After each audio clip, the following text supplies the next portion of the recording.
Good afternoon, everyone. Hi, Liam. How are you? Good afternoon, Seb. I'm doing great. How about yourself?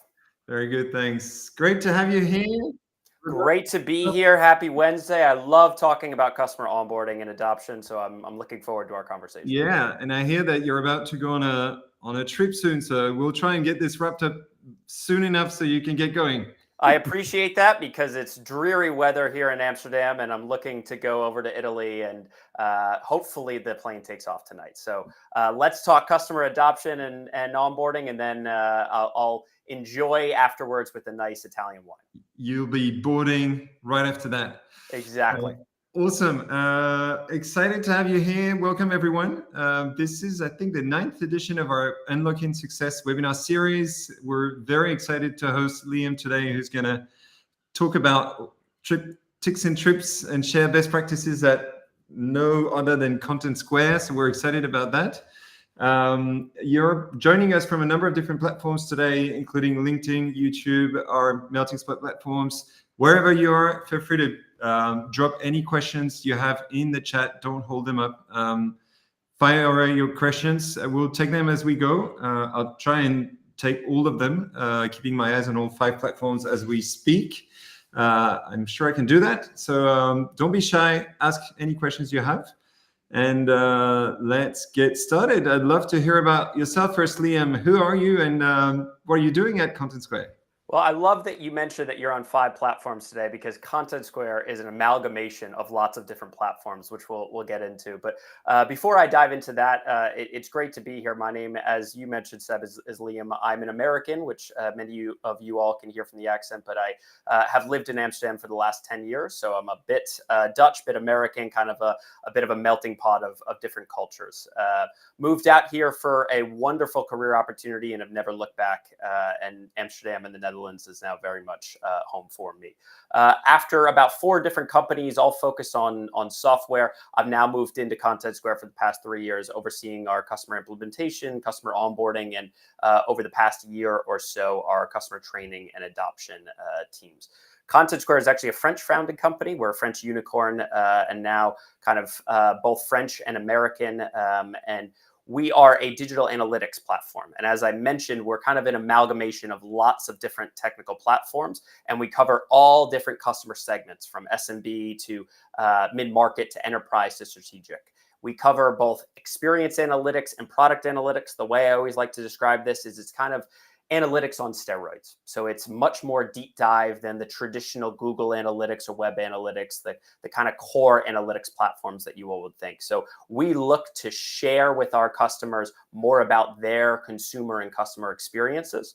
And certainly in our training, we're looking to do just that as well. So that's a bit about my background. I love customer onboarding. This has been my niche and my specialty for many, many years and my passion area. So I'm looking forward to talking and deep diving a bit more about it today. Awesome. I love the analytics on steroids claim. It's a big claim. You got to live up to it. It's a very big claim. We'll see what we can do. But if anyone wants to try out Content Square, you'll see what we're talking about. Cool. I haven't introduced myself. I'm one of the founders here at Melting Spot. We do software adoption on steroids. And that's why we host these webinar series. And we like to have a focus on product adoption. And we are convinced that adoption comes with proper onboarding. Proper onboarding comes with the right level of training. And I think we're going to talk a lot about customer training today.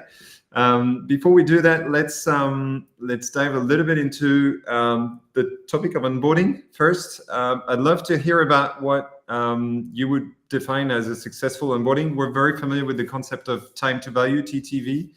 You have a slightly different way of defining how you take a customer to success, and you're going to talk to us about steps to value.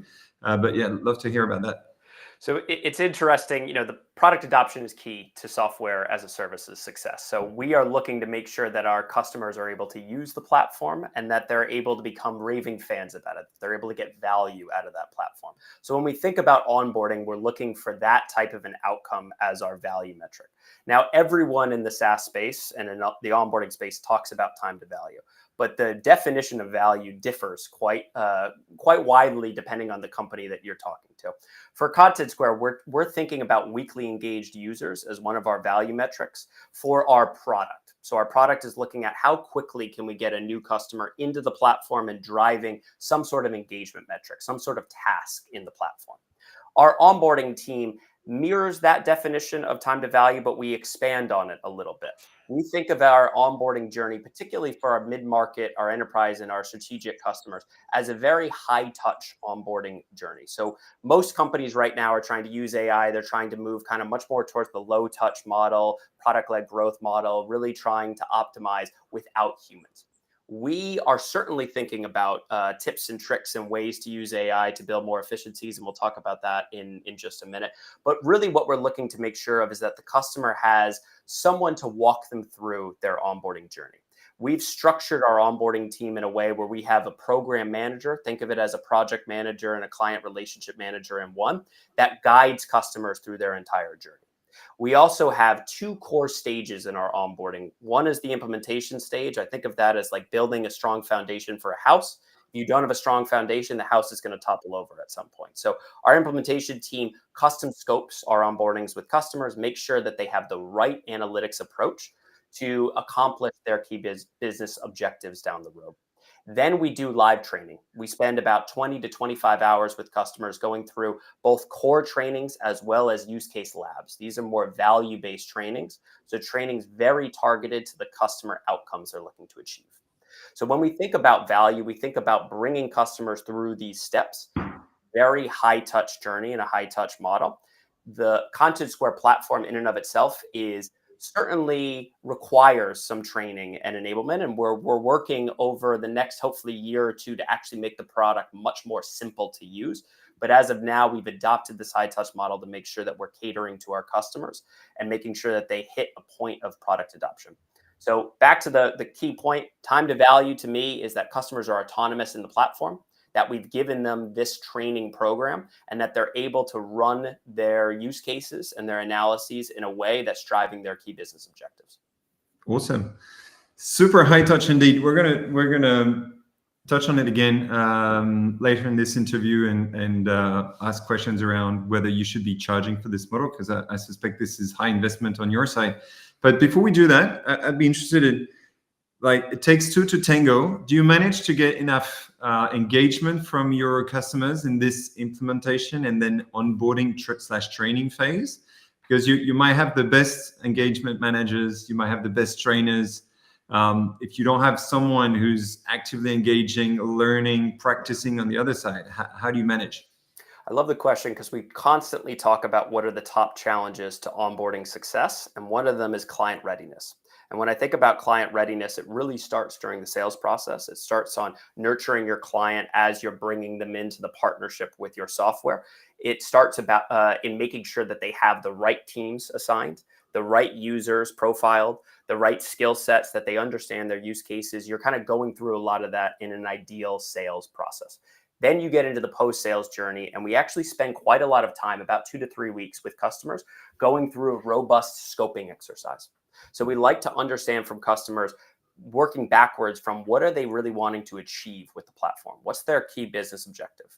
So we then build our implementation scope and our training plan around driving adoption for that. Ideally, we're looking to talk to our end users and say, we're going to make your lives easier by going through this program. So that's our goal and our mission. Do we always do it successfully? No. One of the biggest challenges we have about delayed onboardings or stalled onboardings is customers that say, I have other priorities. Yeah. You're one of my tech tools, but I also need to code the website and run a replatforming for our website. We have a new app release that we need to do. Oh, we have this other area that's been asked of from our executive team. So priorities shift a lot, and holding customer focus is really key for success. Do you have a lot of tech dependencies in your onboarding process on the customer side? We do, depending on the product. So as I mentioned, Content Square is really a full platform right now. We have a pretty low touch tool. Many of your users might know Hotjar. It's about 1 million users, and that's a part of the Content Square group that's targeting much more for the SMB market for VOC, session replay, as well as some heat mapping technology. That is a very lightweight implementation process. We put the tag on the site. We have in-app messaging, in-app training. Users tend to adopt it pretty well. As we think about our two more enterprise and mid-market tools, which is product analytics and experience analytics, two different sides of kind of the same coin around analytics and thinking about product journeys and user journeys, understanding the what and how for your users. Both of those tools do require some customization, some enrichment, some implementation steps. So we have an implementation guide. We certainly provide customers with quite a lot of materials, but also kind of that live coaching with a technical consultant and then with the training consultant to make sure that they can get value out of the technology. Cool. Awesome. This touches on the concept of complexity in SaaS, and we've talked about it when we prepped for this interview. I've never believed in self-adopting products. I've never really believed in pure PLG motions in the marketing space as well. And we're seeing PLG moving to product-led sales. And I think in the world of customer success, customer onboarding and adoption, the same kind of trend is happening. We no longer believe that a product can self-adopt. But I personally believe that we must embrace the complexity of our SaaS and try and translate them into practical onboarding steps. How do you manage complexity? Like you mentioned 25 hours of training, so it's got to be pretty complex. You and I both believe that. Let's try to explain that to our sales teams as well, and we'll make sure that customers are successful. SaaS, there are some tools that are very lightweight. Think of them as, your basic note-taking tools, some basic software as a service that can be used very easily. But the majority of enterprise software tends to require some sort of customization and implementation and some sort of adoption support. Now, that could either be really strong in-app workflows, whether it's tools like Melting Spot, User Flow, whether it's something like SkillJar, something that's engaging customers, Pendo, all those different types of tools. There's lots of tools in the market that can do more of the in-app workflow. But I believe strongly that customers are have all different knowledges of how to utilize technology. They come from all different places. They have all different priorities. So you have to connect with them as a human. You have to understand what they need to be successful in their job and what their companies need from them. And then you have to help them drive that with the technology that you're giving them. So that requires a pretty heavy touch model in my mind. Now, what you're touching on is also, we've seen a lot of change in the space with the advent of AI. I think everyone in the last couple of years has said, AI can solve everything. And as we've seen, I think recently with a lot of the challenges around ChatGPT and others where you're having a lot of hallucinations, there's a lot of things going on. AI is going to be great for all of us as humans, as software enthusiasts, but it needs to be harnessed and utilized in the right way. We can use AI to make our teams more efficient. We can use it in-app to make our user journey easier. But we have to be realistic about what it takes right now, today, with a complex product. Our product, for instance, on the legacy Content Square side, which is our kind of experience analytics product, can take anywhere from 10 to 40 clicks to make sure that you're accomplishing the task that you're looking to do. So from our side, we want to make sure that we're cutting through some of that noise. Every click creates friction for our users. And so we want to make sure we're reducing that friction by guiding them through that process. And that's very difficult these days, just in-app. I think it requires a heavy touch myself.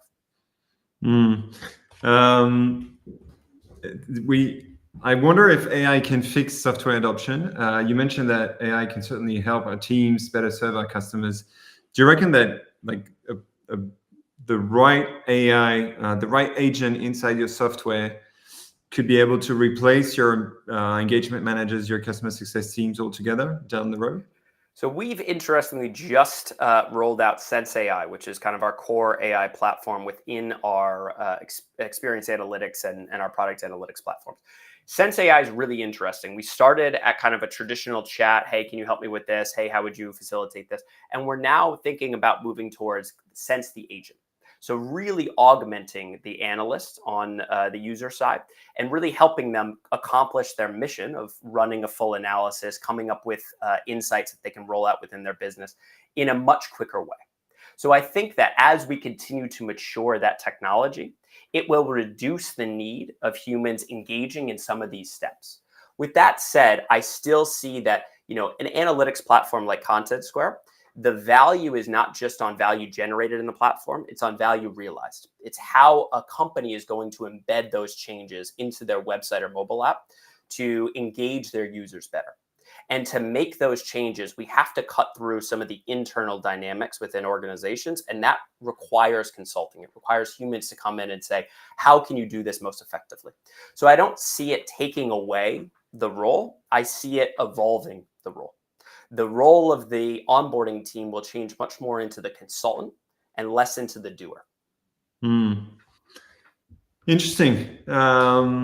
We have a question from Emily in the chat asking how you balance self-serve resources versus live training sessions specifically for your new users. So you mentioned implementation and then phase 2, 20 to 25 hours training. I expect this is for your higher touch customers, but is there any place for self-serving education as well? I think you built a university at Content Square, right?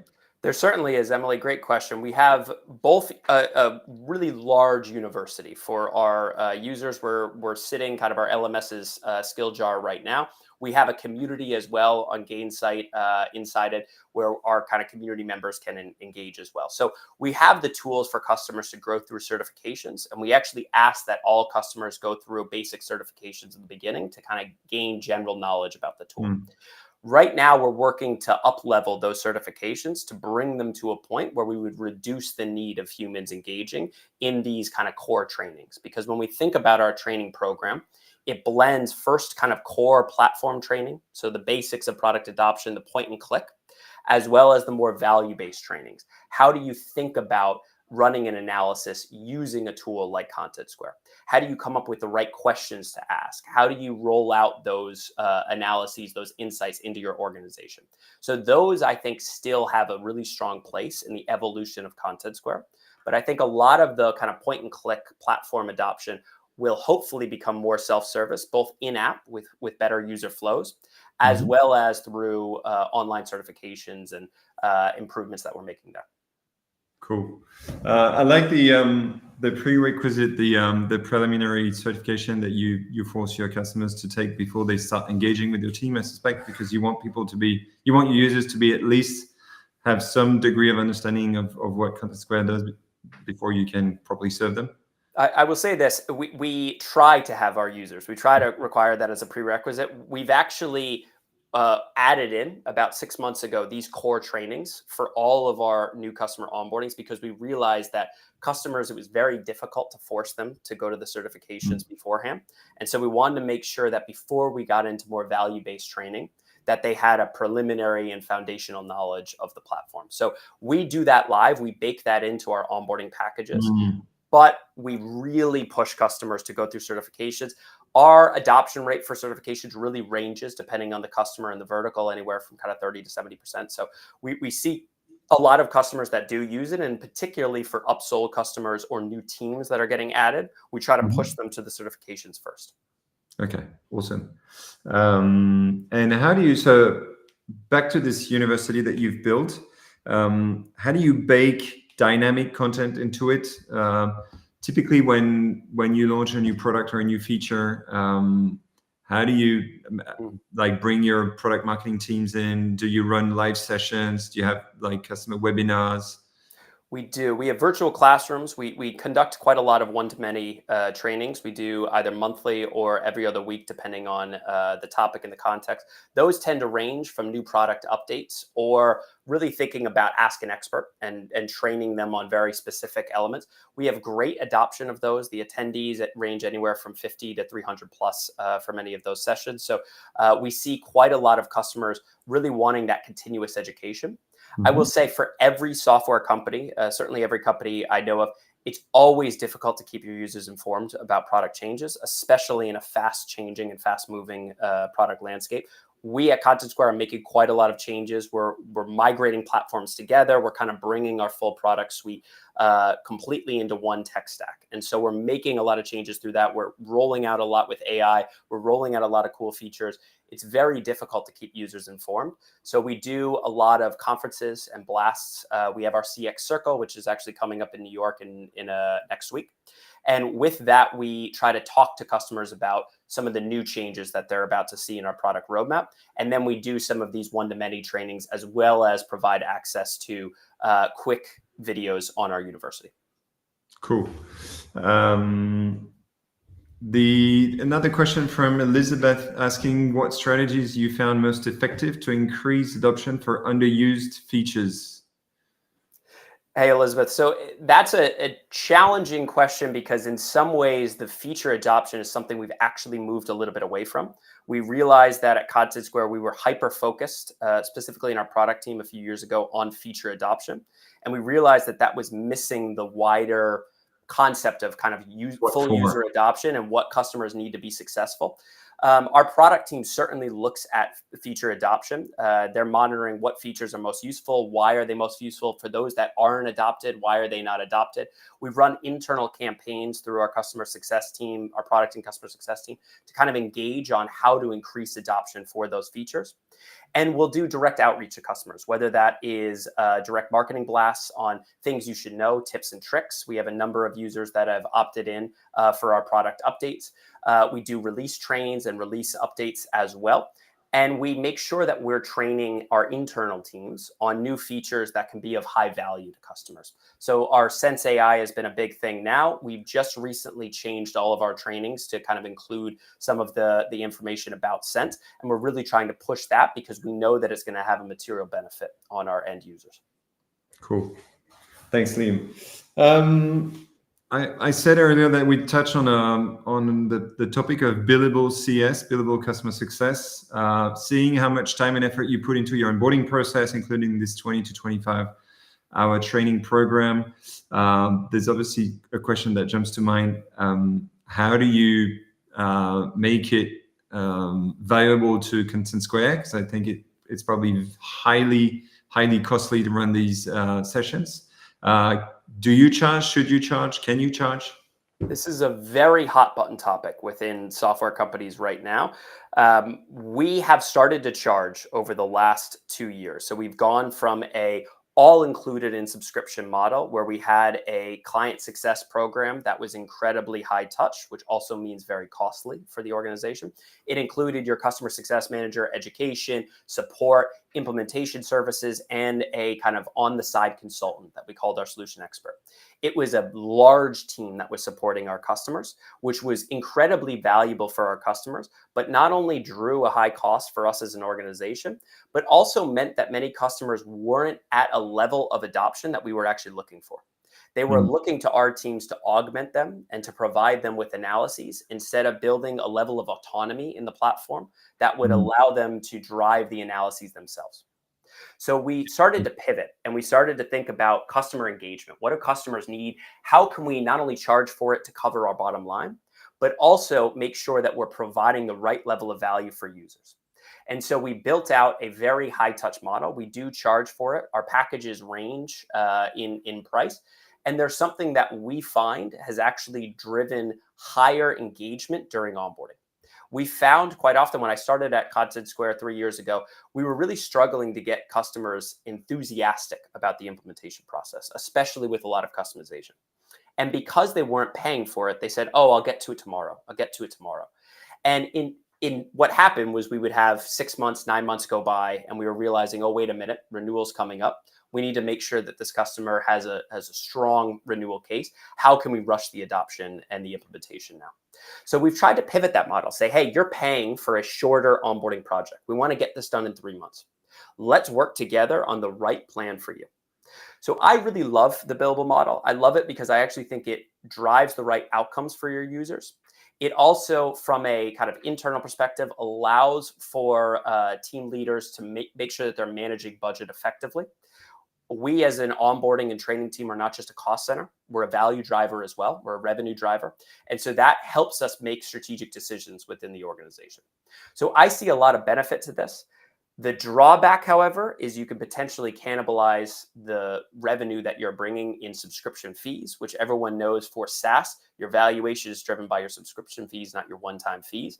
And so if a customer has a $100,000 budget and they're not going to be able to spend any more, and instead of putting all 100,000 in recurring revenue, we put 80,000 into software and 20,000 into onboarding, you can tell that that's going to affect your valuation long term. So we've seen, I think, some cannibalization of software revenue from onboarding. We moved heavily into the process of selling services. We're thinking about that model going into next year, about what's right in terms of onboarding and selling onboarding, and how do you maybe put a small fee, but not as large of a fee onto it so that customers show up, but it's not a high burden for them. And then how do you sell either consulting through your internal teams or consulting through partners? So that's going to be the model we're looking at moving forward. It's certainly been a journey over the past couple of years to get where we are. I think we went from not charging anything to charging for everything, and probably we'll land somewhere in the middle. Yeah. I think this calls to the rise of what we call the SaaS-enabled services model. And you're certainly a good company there. I know that Salesforce started charging for their customer support some years ago. I like the fact that when customers actually pay for a service, they're a lot more engaged. A little bit like when you pay for a ticket to a show, you show up because you paid for it, as opposed to free tickets. I find it really interesting. Well, thanks for sharing. And I think that's where, it's interesting. If you look at customer support, if you look at training, as part of your subscription license, you should have access to best-in-class training. You should have access to a university that provides information, a help center that provides information to allow you to accomplish your mission. I think that has to augment any sort of application. But if you want human engagement, it tends to come with a fee. We think about it, if you want anything in life, if you want a delivery service, it comes with a fee. So we think about it in other areas, but we don't think about it in kind of the highly skilled areas of consulting, which is a little bit backwards to me. And so I think that there is value and we need to attribute value to that. We just need to be careful about how much value we attribute to it so that you're not cannibalizing your subscription revenue. Yeah. And thinking of it from a human resource perspective, you're hiring talented consultants, customer success managers, and this means that this should translate into revenues as well. It really should. And some companies charge for customer success as well. Many do not in the software space. I think that's some companies have kind of trialed that. It's a really difficult model to have, but certainly in the PS and the onboarding space, we see quite a lot of companies charging. Training, I see pretty mixed. Some companies charge for it, some companies don't. But when you have a model like Content Squares that does require pretty high touch, we really need to understand our customers. It's not just the basics in training. That is where I think it blends both training and consultancy. Have you considered charging for ongoing support past the implementation and onboarding phase? So we do have a professional services component. Content Square has both kind of an onboarding team, which is about half of our professional services team, as well as professional services consultants that work with our customers, doing everything from data analysis, design work, strategic consulting, and we provide some technical services as well. We also provide some additional training to customers. We call it incremental training throughout the journey, and that's a chargeable service as well. Okay. Now, of course, we have situations where we won't charge for training down the road. We have got new teams that we have a vested interest in bringing up to speed, but we want to lead with it being a chargeable service, and then we'll strip that back if needed. Super interesting. Thanks. Awesome. We're getting to the end of this interview, and there's one question I don't want to miss. We like to ask that final question to our guests. Tell us about one big fail. Thinking about your time at Content Square, tell us about one big fail, something you would have done differently, some advice that you would give to your younger self when Liam joined Content Square. So looking back 3 years ago, when I started at Content Square, we were in a place where the implementation and onboarding practice was a little bit chaotic. There wasn't a lot of process in place. We didn't have the right team in seat. The team didn't understand the expectations of their role. So when I started, I really leaned into that. I met the team. I spent a lot of time with our kind of internal team members. We had about 40 at the time across the globe, making sure that I understood what they thought of their role, that I put a team charter in place, that I understood mission and values, that we mapped out the right process so that we set clear expectations. Looking back, however, what I realized is I did not spend enough time with other stakeholders throughout the business in getting the right buy-in of what this team needed to be successful. After about a year, I backed into a lot of that, and we've actually changed our process a little bit because of the needs of customer success and the needs of sales. So looking back, I would have started with a bit more of a broad perspective. I think I isolated a little bit too much on the team's challenges and how we up-leveled the team without thinking more about the broader picture. So that was, I think, a fail for the first year or so. We've thankfully course corrected, and we're in a good place now. Cool. Awesome. Thank you so much. I think that's a wrap. We like to stick to our schedule for the benefit of everyone watching, as well as people watching the replay. So thank you so much, Liam. I won't hold you up any longer. I think you're on your way to a pretty cool place. Enjoy your trip to Italy, and we look forward to hosting you some other time in these webinar series. Thanks, Seb. Great chat. Have a great rest of the day and great